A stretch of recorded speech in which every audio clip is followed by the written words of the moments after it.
Students tell me they think the test is easy, but the MAP results tell another story. School administrators say the results show a growing gap in learning between minority and non-minority students. Parents don't seem too worried.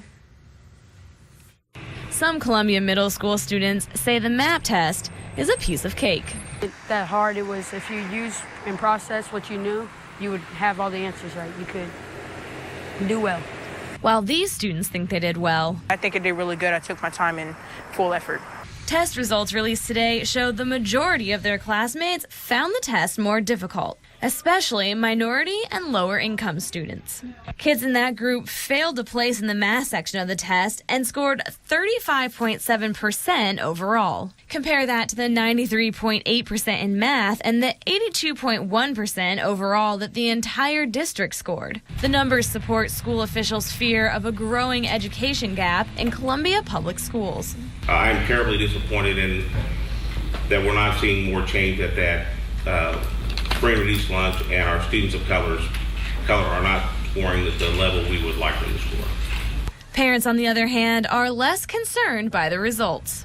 I really believe that your child's character and intelligence is based on something more collective than a standardized test. Parents and school leaders agree the MAP assessment does not accurately measure intelligence, and the test is on its way out.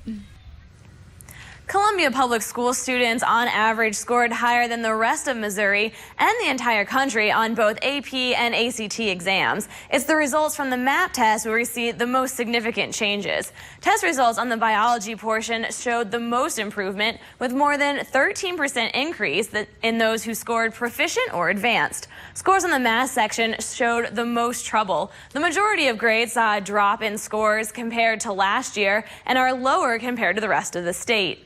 The 8th grade math scores had a significant drop, about 16%.